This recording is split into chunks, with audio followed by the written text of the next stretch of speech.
عراق کے دارالحکومت بغداد میں فوجی جوانوں کی تقرری کے لیے قائم مرکز پر ایک خودکش بمبار نے خود کو دھماکے سے اڑا لیا۔ اس حملے میں کئی افراد ہلاک اور زخمی ہوئے ہیں۔ خودکش بمبار نے تقرری کے لیے قطار میں کھڑے نوجوانوں کی صف کے قریب خود کو اڑایا۔ عراق میں 2 شہروں کو ملیٹنٹوں کے قبضے سے آزاد کرانے کے لیے چلائی جا رہی حکومت کی مہم کے دوران اس قسم کے حملوں میں اضافہ دیکھا جا رہا ہے۔ صار انفجار عن متطوعين منها طق حزام ناسف يعني هاي العالم وين تروح لعد غير على عيشتها جايه۔ دھماکے کی ذمہ داری کسی گروپ نے قبول نہیں کی ہے، لیکن سیکیورٹی حکام نے دھماکے کی نوعیت کو دیکھتے ہوئے القاعدہ سے منسلک کسی شدت پسند گروپ پر شک ظاہر کیا ہے۔ Bureau report, ETV news. خبرنامے میں فی الحال اتنا ہی، اجازت دیجیے، آداب۔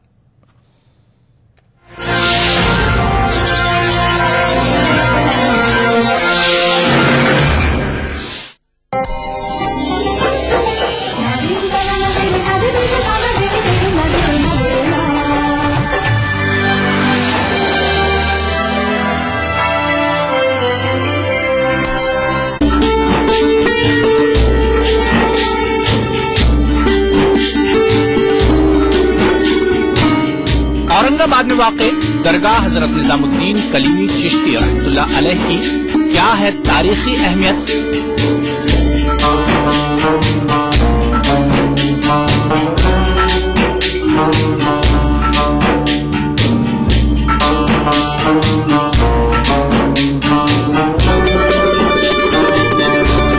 دیکھیے پروگرام بارگاہ عقیدت میں بدھ کی رات 8:30 بجے اور جمعہ دوپہر 2:30 بجے صرف ETV اردو پر۔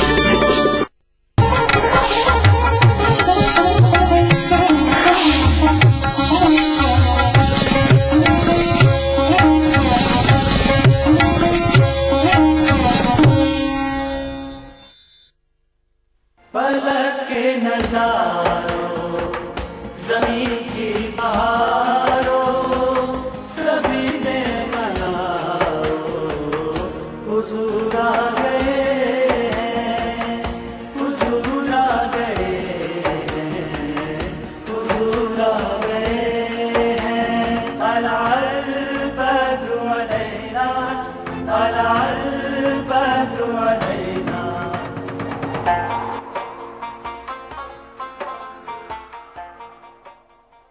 تو اس نے آقا علیہ السلام کا کل کائنات اول و آخر زمانوں کا سلطان بنا دیا، اور پھر حضور علیہ السلام کو سلطان اور بادشاہ اور نبی اور رسول اور سربراہ اور قائد اور رہبر اور ہادی صرف ایک عالم انسانیت کے لیے نہیں بنایا، بلکہ کل عوالم کے لیے بنایا۔ اس لیے میں کہہ رہا ہوں جمی کائنات کے لیے سلطان۔ ارشاد ہوا قرآن مجید میں، تبارک الذی نزل الفرقان علی عبدہ لیکون للعالمین نذیرا۔ اللہ رب العزت نے اپنی ذات کے لیے فرمایا الحمدللہ رب العالمین، میں رب ہوں سارے عالمین کا، کل کائناتوں کا۔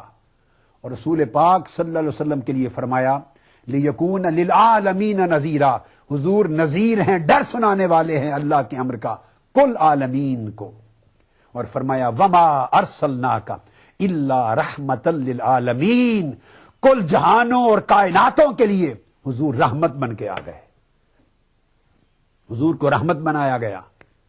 وراحما للعالمین، حضور سبب رحمت بھی ہوئے، حضور خود بھی رحمت ہوئے، اور حضور رحمت فرمانے والے بھی ہوئے، کل کائناتوں پر حضور رحمت فرمانے والے۔ اور رحمت وہی کر سکتا ہے جسے رحمت کرنے کا اختیار ہو، تصرف ہو، طاقت ہو، حکومت ہو، سلطنت ہو۔ تو جب تک سلطان کائنات نہ ہو، آقا علیہ السلام جس غم زدہ پہ چاہیں لطف و کرم کر نہیں سکتے۔ اس آیت نے کل کائناتوں پر حضور کو راحم بنا دیا۔ اور اگر خیال آئے کہ رحمت للعالمین کا معنی رحم کرنے والا کیسے ہوا، تو قرآن تصدیق کرتا ہے بالمؤمنین رؤوف الرحیم۔ آقا علیہ السلام رؤوف رحمت فرمانے والے بھی ہیں اور رحمت فرمانے والے بھی ہیں۔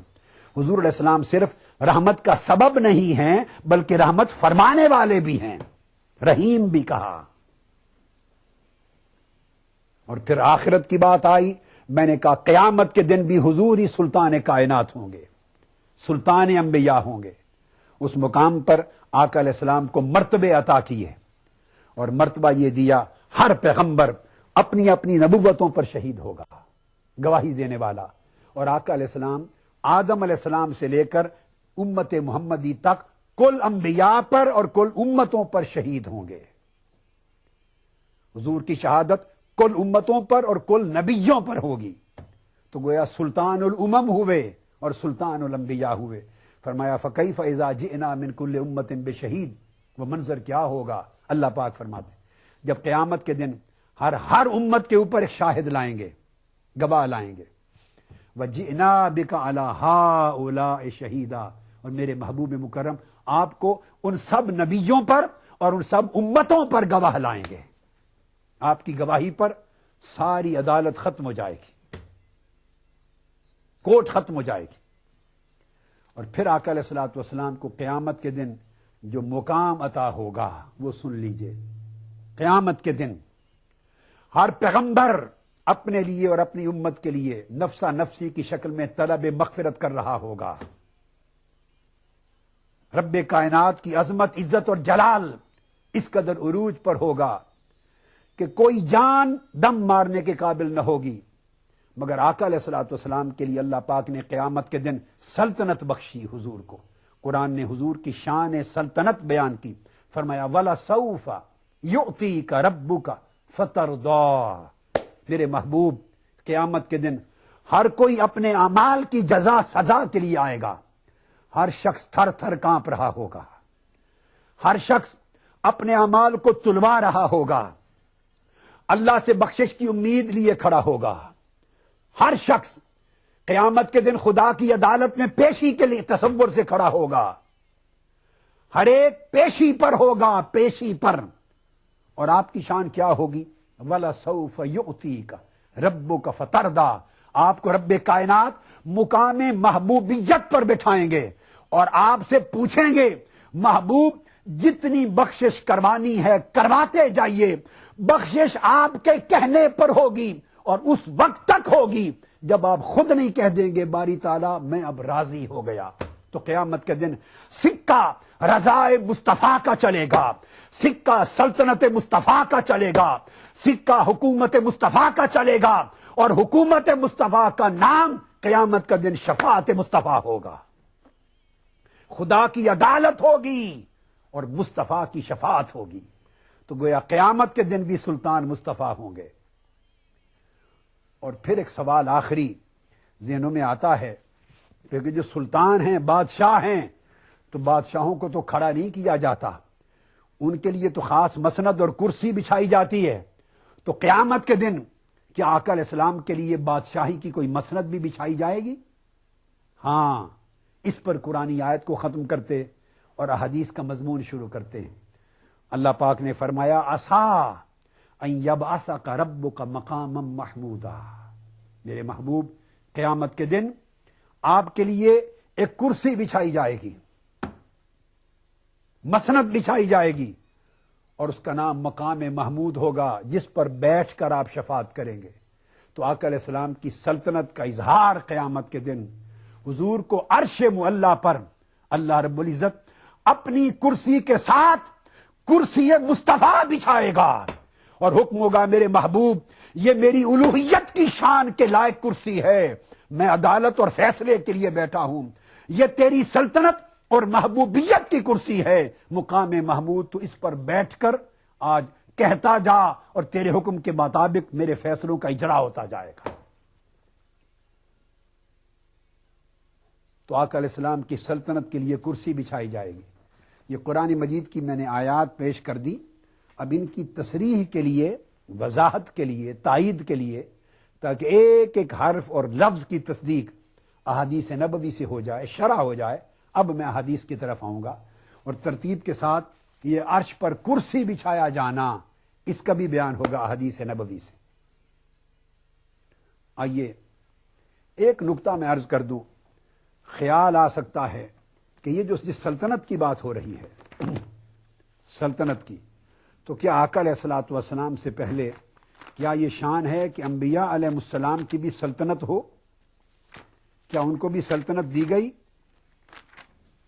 ایک سوال پیدا ہوتا ہے. تو میں ایک نقطہ آپ کو بتا دوں، بڑی بنیادی چیز، اس کو ذہن نشین کر لیں. یہ کہ اللہ تبارک و تعالی نے تمام انبیاء علیہ السلام کو ان کی استعداد کے مطابق سلطنتیں دیں. تمام انبیاء کو ان کی استعداد کے مطابق سلطنتیں عطا کی اللہ تبارک و تعالی نے. مختلف انبیاء علیہ السلام کو، داؤد علیہ السلام کو سلطنت دی، سلیمان علیہ السلام کو سلطنت دی. انسان تو امتوں میں ان کے تابع تھے، مگر جنات بھی ان کے تابع کیے. قرآن مجید میں ہواؤں کو حکم دیتے تو ہوائیں ان کے امر سے چلتی، تو ہوائیں ان کے تابع کی. جنات ان کے لیے مزدوری کا کام کرتے، جنات ان کے تابع کیے. سمندر ان کے تابع کیے، ہوائیں ان کے تابع کی. الغرض طرح طرح کے معجزات جو انبیاء علیہ السلام کو عطا کیے گئے، ان معجزات کی شکل میں اللہ تبارک و تعالی نے مختلف انبیاء کو جتنے دائرے ان کی نبوتوں کے وسیع تھے، ان کی نبوتوں کے دائرے کی وسعت کے حساب سے ان کو سلطنت بھی دی تھی. کسی کی سلطنت ظاہری تھی، کسی کی سلطنت باطنی تھی، مگر ہر ایک کو دی. اب آقا علیہ الصلوۃ والسلام کا ارشاد، یہاں ایک متفق علیہ حدیث سے مضمون کو شروع کر رہا ہوں. متفق علیہ حدیث، صحیح مسلم کے الفاظ پڑھ رہا ہوں. امام بخاری نے کتاب و فضائل القرآن میں روایت کیا، اور امام مسلم نے کتاب الایمان میں. امام بخاری کی صحیح بخاری کی حدیث کا نمبر ہے 4981، اور صحیح مسلم کی حدیث کا نمبر ہے 152. یہ بات آپ عام طور پہ سنتے ہیں، لیکن بہت سے لوگ جن کا پرابلم یہ ہے کہ مطالعہ کم اور غصہ فتویٰ زیادہ، علم کم اور شور شرابہ ہنگامہ زیادہ، وہ مانتے نہیں. اب اس لیے میں متفق علیہ حدیث بخاری مسلم کی پیش کر رہا ہوں. ابو ہریرہ رضی اللہ تعالیٰ عنہ راوی ہیں. آقا علیہ السلام نے فرمایا ان رسول اللہ صلی اللہ علیہ وسلم قال ما من الانبیاء من نبی الا قد اؤتی من الآیات ما مثلہ آمن علیہ البشر. اور اس حدیث پاک کے آخر میں آقا نے فرمایا فارجو ان اکون اکثرہم تابعا یوم القیامہ. آقا علیہ السلام نے فرمایا جتنے انبیاء دنیا میں آئے، تمام انبیاء میں سے ہر نبی کو یہ بات بڑی اہم سمجھنے والی ہے، ہر نبی کو اللہ تعالیٰ نے معجزات عطا کی، اور معجزات کی شکل میں گویا ان کو روحانی طاقتیں ملتی، روحانی کمالات ملتے، روحانی تصرفات ملتے. اور فرمایا ہر نبی کو اللہ نے جتنے معجزات کیے، مثلا عیسیٰ علیہ السلام، ان کو معجزہ دیا کہ مردوں کو زندہ کر دیتے، گھر میں چھپے ہوئے کھانے کو بتا دیتے، سب قرآن میں ہے. مٹی کے پرندے بناتے مردے اور پھونک مارتے اللہ کے نام سے تو زندہ ہو کے اڑنے لگ جاتے. گویا مردوں کو زندہ کرنا اور مٹی کی مورتیوں کو زندہ پرندہ بنا کے اڑا دینا، یہ معجزات تک بھی عیسیٰ علیہ السلام کو ملے تھے، قرآن گواہ ہے. اور کوڑی اور برس زدہ لوگوں کو ہاتھ پھیر کے شفا یاب کر دینا، لا علاج مریضوں کو. موسیٰ علیہ السلام کو معجزے ملے، ہاتھ کا روشن ہو جانا، عصا مارا تو زمین کے چشمے پھوٹ پڑے، گویا زمین پر طاقت اور تصرف دیا. دریائے نیل میں عصا مارا تو راستہ بن گیا.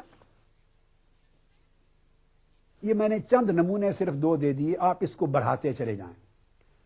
یہ سب معجزات انبیاء علیہ السلام کو ملے، جن میں دریاؤں پہ تصرف ہے، زمینوں پہ تصرف ہے، چشموں کا تصرف ہے، مردوں کو زندہ کرنے کا تصرف ہے، علوم غیبیہ کا تصرف ہے، علی ذی القیاس.